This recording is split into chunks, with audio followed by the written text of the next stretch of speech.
রাজ্য সরকারি কর্মচারীদের জন্য সুখবর। বহুল প্রতীক্ষিত সপ্তম পে কমিশন নিয়ে বড় পদক্ষেপ। এক্ষেত্রে কমিশন গঠনের বিষয়ে আনুষ্ঠানিকভাবে অনুমোদন দিলেন রাজ্যপাল আর.এন. রবি। এই বিষয়ে গঠন করা হয়েছে 4 সদস্যের এক উচ্চ পর্যায়ের বিশেষজ্ঞ কমিটি।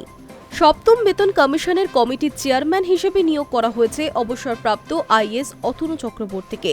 তিনি কেন্দ্রীয় সরকারের অর্থ মন্ত্রকের অর্থনৈতিক বিষয়ক দপ্তরের সচিব হিসেবে দায়িত্ব পালন করেছেন।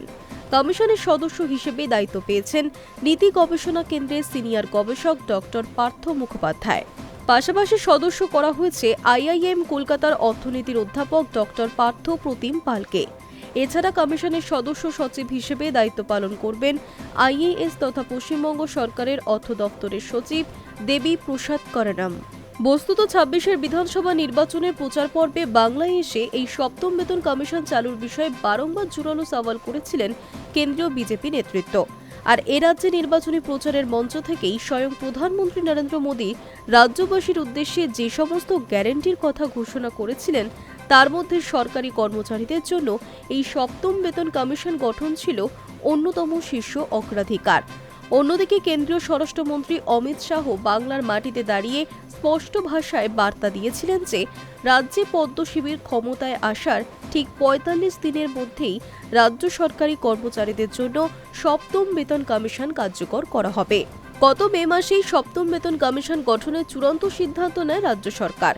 অর্থনৈতিক বিশেষজ্ঞদের মতে রাজ্যে এই সপ্তম পে কমিশন চালু হবার ফলে মহার্ঘ ভাতা বা ডিএ থেকে শুরু করে বাড়ি ভাড়া ভাতা সহ অন্যান্য সমস্ত ধরনের আনুষঙ্গিক ভাতা এবং মূল বেতনের গঠন সম্পূর্ণ নতুন নিয়মে নির্ধারিত হতে চলেছে। আর যার ফলে স্বাভাবিকভাবেই দীর্ঘমেয়াদে রাজ্য সরকারি কর্মচারীদের আর্থিক অবস্থার এক বিপুল এবং অভূতপূর্ব উন্নতির সম্ভাবনা তৈরি হবে।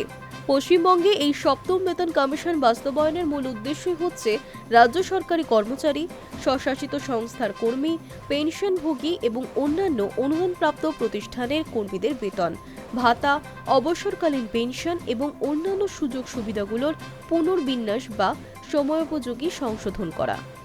High News network.